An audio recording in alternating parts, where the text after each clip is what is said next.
Hello students, welcome to Biology World. I am Priyanka Shoran. Today we will discuss about the permanent tissues and we will cover the simple permanent tissue. Permanent tissue की बात करें तो वो tissue जो ऐसी cell से बने हुए हैं जो डिवाइड नहीं कर सकती. So they are not able to divide और they can not divide. Simple बोल सकते हैं कि जो डिवाइड नहीं कर सकते वो क्या कहलाते हैं, वो परमानेंट टिश्यू कहलाते हैं. अगर मैं कंप्लीट परमानेंट टिश्यू की बात करूं तो ये सिमिलर भी हो सकती हैं, जो इसकी सेल हैं वो सिमिलर भी हो सकती हैं और डिसिमिलर भी हो सकती हैं अपने स्ट्रक्चर में. ठीक है, परमानेंट टिश्यू में क्या है, जो डिवाइड नहीं कर सकते और इनकी जो सेल हैं वो स्ट्रक्चर में सिमिलर भी हो सकती हैं और डिसिमिलर भी हो सकती हैं. तो अगर बात करें सिमिलर सेल की, मतलब एक ऐसा टिश्यू जो बहुत सारी सेल से बना हुआ है और वो सारी सेल एक ही जैसी हैं, एक ही टाइप की हैं.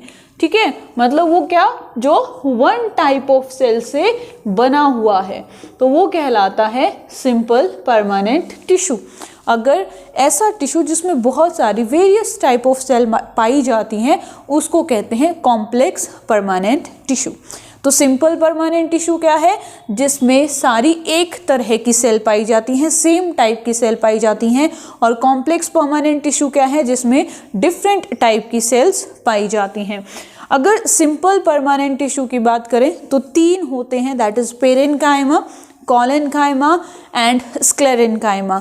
पेरेन्काइमा और कॉलेन्काइमा ये दोनों लिविंग होते हैं, लेकिन जो स्क्लेरेन्काइमा है it is a dead tissue.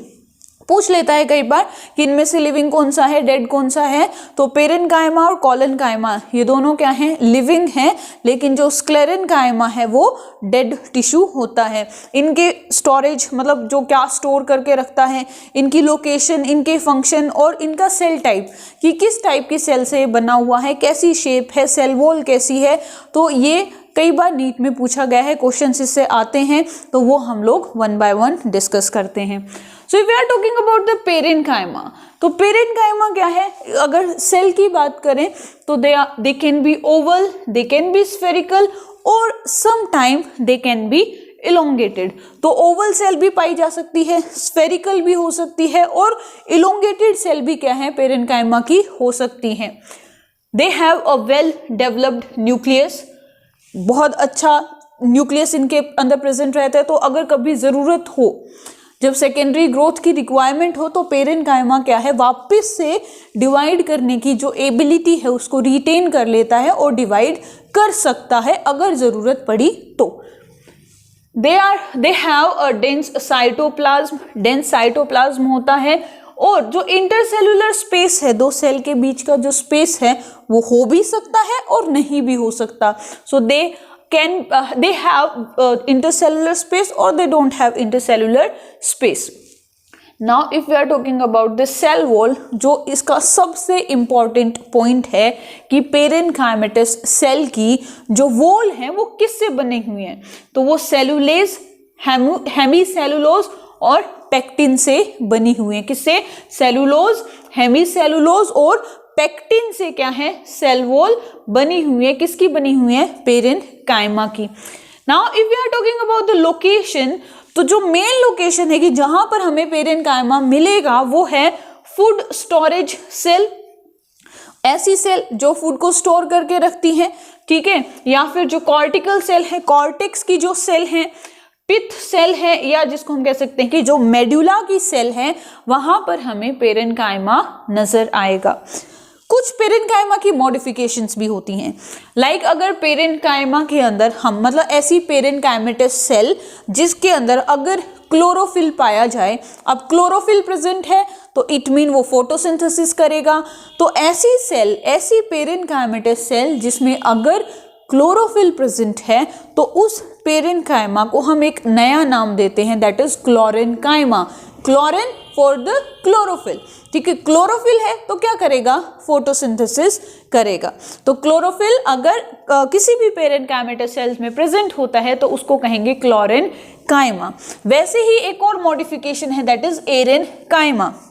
कुछ इक्वेटिक प्लांट्स होते हैं, पानी के अंदर पाए जाने वाले प्लांट्स लाइक वाटर हायसिंथ, तो वो क्या है, वो फ्लोट करता है, उसकी लीव्स क्या है, पानी के ऊपर फ्लोट करती हैं। तो अगर किसी भी पेरेन्काइमेटस सेल में वैक्यूल्स प्रेजेंट हैं, एयर वैक्यूल्स प्रेजेंट हैं, जिसके कारण वो एक्वेटिक प्लांट को ब्योंसी प्रोवाइड कर रहा है, ब्योंसी मतलब उसको फ्लोट करने में हेल्प कर रहा है, तो उस पेरेन्काइमेटस सेल को या उस कंप्लीट पेरेन्काइमा टिश्यू को हम कहेंगे एरनकाइमा। क्या बोलेंगे, एरनकाइमा।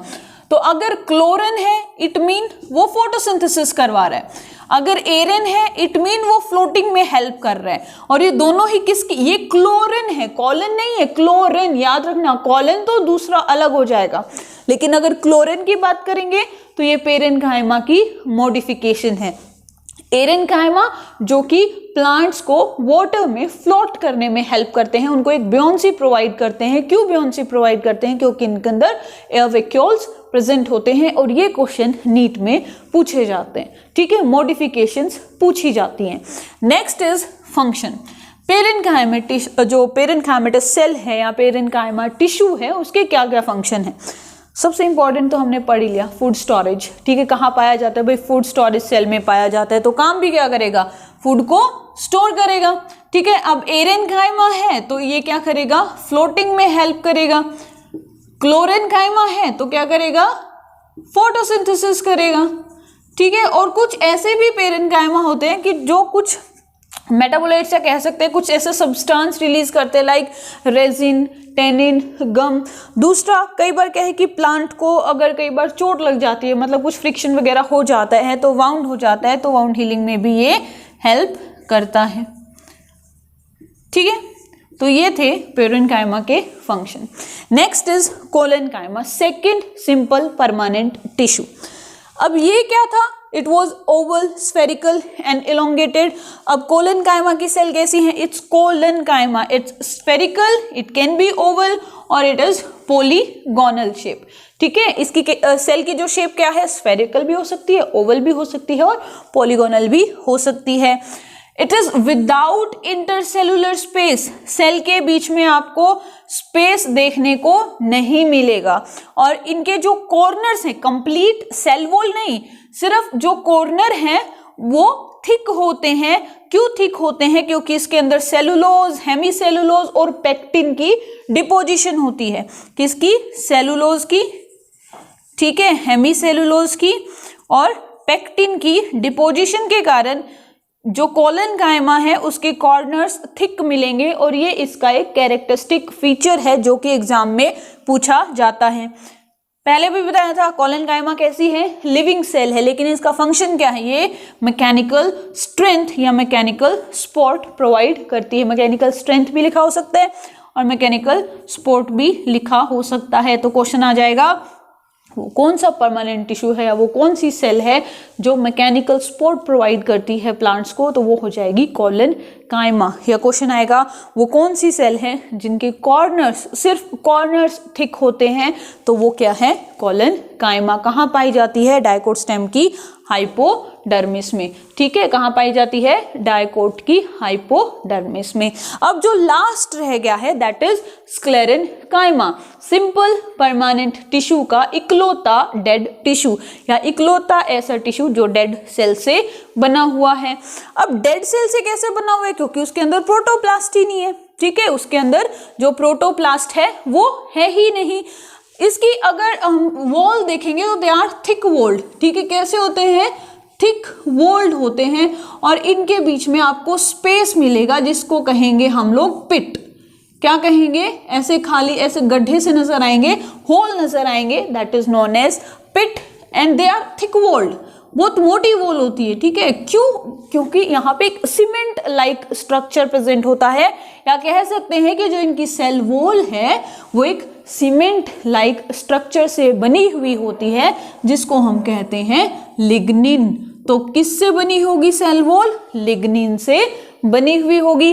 अब सीमेंट है तो वो बिल्कुल उसको टाइटली अडहियर कर देगा, मतलब दूसरी सेल से उसका कनेक्शन ही बिल्कुल खत्म कर देगा। कनेक्शन खत्म हो गया तो सेल भी क्या हो जाएगी, डेड हो जाएगी। तो ये इसका एक इम्पॉर्टेंट कैरेक्टर है कि स्क्लेरेनकाइमा की जो सेल वॉल है वो किससे बनी हुई है, वो बनी हुई है a cement like structure known as lignin, और इसके अंदर प्रोटोप्लास्ट नहीं होता है, विदाउट प्रोटोप्लास्ट ये होता है, इसीलिए ये डेड होगा। ठीक है, वॉल इज लिग्निफाइड मतलब लिग्निन से बनी हुई है, and they have a narrow lumen, जो उनका ये बीच का जो स्पेस है, ठीक है, खाली जगह जिसको बोलते हैं, दैट इज ल्यूमन, तो बहुत पतला ल्यूमन होता है, वाइड ल्यूमन नहीं होता है।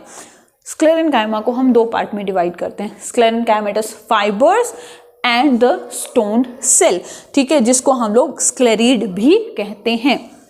मतलब जो आपको फाइबर्स जो हम पढ़ते हैं ना कि फाइबर्स प्रेजेंट होते हैं प्लांट्स में, तो वो कौन से फाइबर हैं, वो स्क्लेरेन्काइमा के फाइबर्स होते हैं। अब फाइबर की बात कर रहे हैं, स्ट्रक्चर बोल ही रहे हैं, तो इसमें क्या है कि जो इलोंगेटेड सेल होती हैं, ठीक है, फाइबर क्या है, इलोंगेटेड होते हैं, और क्या करेंगे, they provide a mechanical strength, ठीक है, एक मैकेनिकल स्ट्रेंथ या मैकेनिकल सपोर्ट प्रोवाइड करते हैं, लेकिन ये डेड होंगे, कोलेनकाइमा लिविंग होगा। दूसरा जो है स्टोन सेल या स्क्लेरीड्स, मतलब स्फेरिकल और ओवल शेप है, बिल्कुल नैरो ल्यूमन है इसके अंदर, ठीक है, ऐसी आपको जो सेल नजर आएगी, और वो एक ग्रिटी नेचर, एक कंकर जैसा नेचर उसको प्रोवाइड करेगी, ठीक है, रफ स्ट्रक्चर इसको प्रोवाइड करेगी। और जो स्टोन सेल है वो हमें कहाँ नजर आती हैं, they can be found in the fruit pulp like sapota, that is chikoo and pear, fruit wall of almond, endocarp in the walnut and coconut, leaves of tea and the seed coat of gram, or it can be pea, ठीक है। तो ये क्या था कि यहाँ fruit pulp में पाई जा सकती है स्क्लेरीड्स या स्टोन सेल, फ्रूट वॉल में, इंडोकार्प में, लीव्स में, सीड कोट में, और कई बार जो आप गुआवा खाते हो वो भी बड़ा हार्ड होता है, ठीक है, एक रफ सा उसका इंटरनल जो पल्प होता है, वहां पर भी आपको स्क्लेरीड या स्टोन सेल नजर आती हैं। तो ये था सिंपल परमानेंट टिश्यू के बारे में। अब इसका दूसरा पार्ट है, क्या है, कॉम्प्लेक्स परमानेंट टिश्यू, जिसमें क्या आएगा, vascular tissues, vascular tissue that is xylem and phloem, xylem जल, फ्लोएम फल, मतलब जाइलम जो वाटर की ट्रांसपोर्ट करवाता है, वाटर को ट्रांसपोर्ट करवाता है, और फ्लोएम जो फूड की ट्रांसपोर्टेशन में हेल्प करता है। तो इनके बारे में पढ़ेंगे हम लोग नेक्स्ट वीडियो में। So that's it for today. If you like my video then please share and subscribe my channel. Thank you.